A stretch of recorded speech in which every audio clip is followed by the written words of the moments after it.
rules of law. You cannot bend the law kung talagang nagkasala. So, mapaparusahan ba? Antayin natin kung paano bubulong ng discussion. We cannot avoid him. We cannot just go ahead and say something. You respect him sa sinasabi ng process. Ano, segue ko na rin po, kung saan relationship niyo kayo ni Senator Rafi Tulfo? Kasi di ba nagkaroon ng time na medyo pinipigil kayo yung pamangkin si Congressman? Well, it's like this. If I say something, and something that I see because you're a public servant, and you're serving the people, whether kadugo kita, kapatid kita, whether kuya kita, pamangkin kita, kapatid kita, it goes the same thing. Why am I saying that? It's out of love. Kila mo anong mali, sasabihin mo. Hindi naman siguro tahimik ka na sasabihin palit sa kapatid mo. Or pumasok sila doon sa sinasabi, magiging public servant. Hinalan ka, nanalo ka. Wala naman sa halay ng media. Ako naman, advocate ako eh. I'm fighting against corruption. Fine. At the same time, part-time journalist. But full-time executive of the network. So, alin doon ang tanong mo sa akin?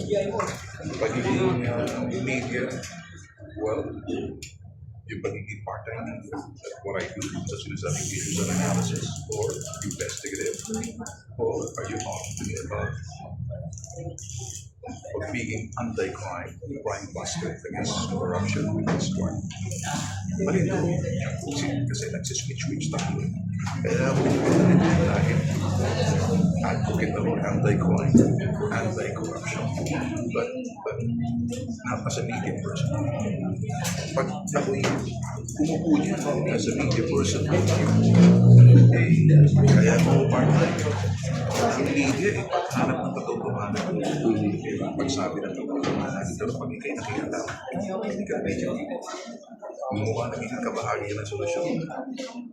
Umupo ako roon, naniniwala ako bilang isang volunteer sa IBMI, pag-ikay may corporate. Nakabigyan na sabi, bigyan mo yung taong bayan, bibigyan mo ng pangyarihan ng empowerment. May compassion, pero ano yung empowerment ko? Hindi mo naman sinagawa yung sinasabi mo. Kaya iba yung papel ko. Hindi ako hope journalist. Kasi kung hindi tayo kasama ito. At ang mukha mo doon, hindi pinaglalatan ng mga dapat ang tao. Para mabago mo ang sistema, unang-una, tumingin mo doon sa ako tumingin mo sa